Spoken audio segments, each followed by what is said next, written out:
Okay, ഇന്ന് animal cell കൾച്ചറിനെ പറ്റിയാണ് പറയുന്നത്. സാധാരണ യൂണിവേഴ്സിറ്റിക്ക് ഇത് 5 മാർക്ക് ക്വസ്റ്റ്യൻ ആയിട്ടാണ് വരാറ്. ഫസ്റ്റ് തന്നെ ഇതിൻ്റെ ഡെഫിനിഷനാണ് animal cell culture. Animal cell culture, it is a technique in which cells or tissues are obtained from animals, grown and maintained in a suitable medium.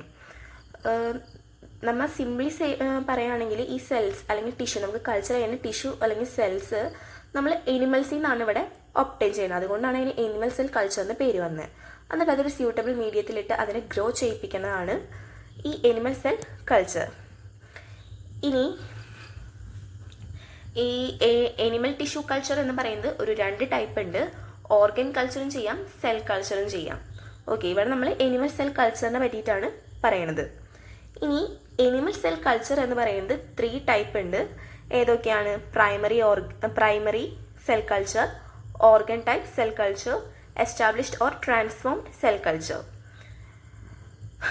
ഇനി എനിമൽ സെൽ കൾച്ചർ, ഈ നമ്മൾ obtain ചെയ്യുന്ന ഈ cell ഒരു controlled ആയിട്ടുള്ള physio chemical, അതിന് suitable ആയിട്ടുള്ള ഒരു ഫിസിയോ കെമിക്കൽ കണ്ടീഷനിലാണ് ഗ്രോ ചെയ്യുക. അതായത് ഇപ്പോൾ ഫിസിയോ കെമിക്കൽ എൻവിറോൺമെൻറ്റിൽ ഇപ്പോൾ എന്താണ് pH, പ്രഷർ, ടെമ്പറേച്ചർ ഇതൊക്കെ ഇൻക്ലൂഡ് ചെയ്യും. ഇനി നെക്സ്റ്റ് പറയുന്നത് ഇതിൻ്റെ ഗ്രോത്ത് ഫാക്ടേഴ്സിനെ പറ്റിയിട്ടാണ്. Okay, growth of animal cells. Natural media ഉണ്ട്, ആർട്ടിഫിഷ്യൽ മീഡിയ ഉണ്ട്. ഇപ്പം നാച്ചുറൽ എന്ന് പറയാം, ഡയറക്റ്റ്ലി നാച്ചുറൽ നിന്നായിരിക്കും നമുക്ക്, നാച്ചുറൽ സോഴ്സ് ആയിരിക്കും ഇത് ഒപ്റ്റൈൻ ചെയ്യണത്. ആർട്ടിഫിഷ്യൽ എന്ന് പറയുന്നത് ഒന്ന് മാൻമെയ്ഡ് ആയിരിക്കാം. ഓക്കെ, ഇപ്പോൾ നാച്ചുറൽ മീഡിയത്തിൽ നിന്ന് വരുന്നവരാണ് ബ്ലഡ് പ്ലാസ്മ, ബ്ലഡ് സെറം. അതുപോലെ ആർട്ടിഫിഷ്യൽ മീഡിയയിൽ വരുന്നവരാണ് serum containing media and free serum media. Natural media natural സോഴ്സിൽ നിന്നാണ് ഒപ്റ്റൈൻ ചെയ്യുക. Example plasma clot, biological fluid, tissue extract ഒക്കെയാണ് അതിന് എക്സാമ്പിളായിട്ട് വരുന്നത്. Plasma clot available in silicon ആംബ്യൂൾസ് എന്ന് വെച്ച് കഴിഞ്ഞാൽ ഈ പ്ലാസ്മ എന്ന് പറയുന്ന സംഭവം നമുക്ക് കൊമേഴ്ഷ്യലി അവൈലബിൾ ആണ്. അത് ലിക്വിഡ് ഫോമിൽ, പ്ലാസ്മ ലിക്വിഡ് ഫോമിൽ നമുക്ക് സിലിക്കൺ ആംബ്യൂൾസിൽ അവൈലബിൾ ആണ്. അപ്പം നമുക്കത് ഈസിലി അവൈലബിൾ ആണെന്നാണ് അവർ ഉദ്ദേശിക്കുന്നത്. പിന്നെ biological fluids obtain from human blood, horse blood, calf blood.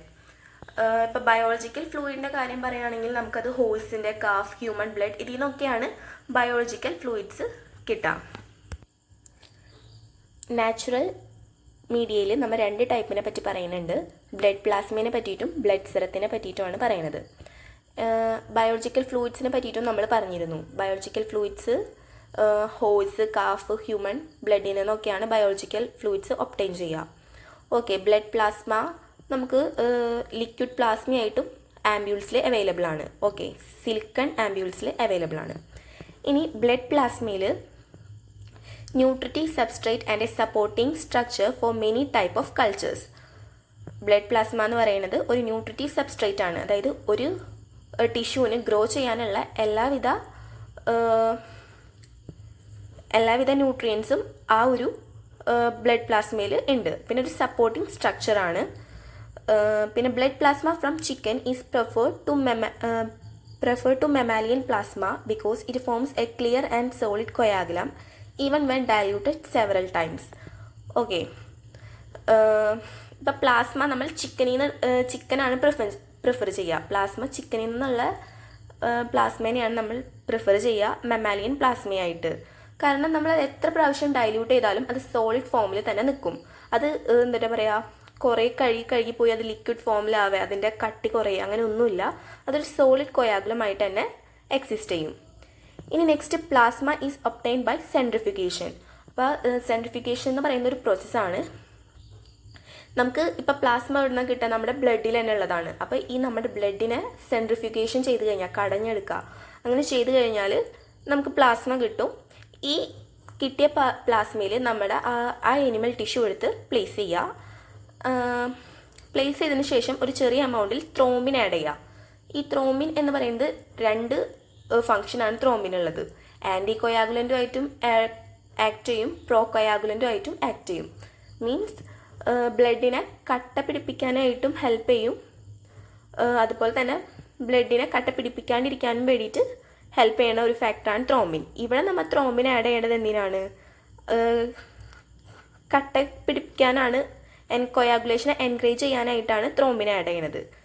അപ്പോൾ ഈ ത്രോംബിൻ ആഡ് ചെയ്യണതും ഒരു സോളിഡ് സപ്പോർട്ടിംഗ് സിസ്റ്റമാണ്. ഇനി blood serum with or without nutrient substance is used in animal cell culture.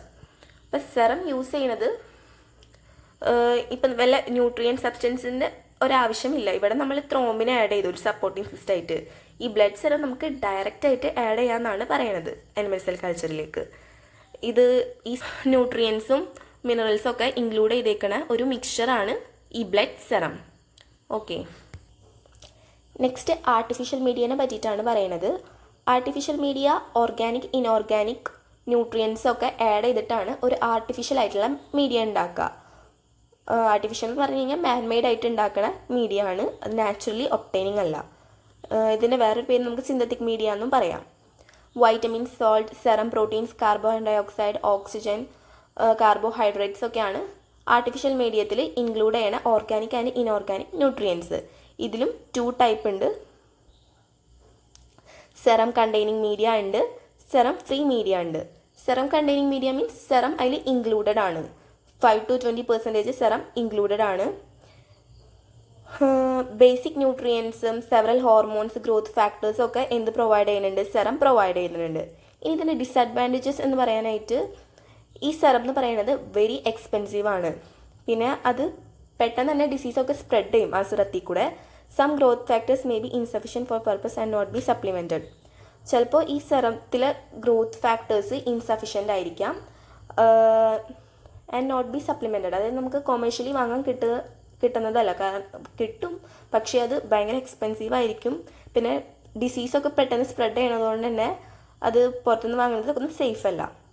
ഇനി സെറം ഫ്രീ മീഡിയ എന്തിനാണ് ഉണ്ടാക്കിയേക്കെന്ന് വെച്ച് കഴിഞ്ഞാൽ ഈ മേൽ പറഞ്ഞ ഈ ഡിസഡ്വാൻറ്റേജസ് ഒക്കെ ഓവർകം ചെയ്യാനായിട്ടാണ് സെറം ഫ്രീ മീഡിയ ഉണ്ടാക്കിയേക്കണേ. സെറം ഫ്രീ മീഡിയയിൽ ചെയ്യുമ്പോൾ എന്താ പ്രശ്നം എന്ന് വെച്ചാൽ നമ്മൾ പറഞ്ഞല്ലോ പെട്ടെന്ന് ഡിസീസ് സ്പ്രെഡ് ചെയ്യുന്നു.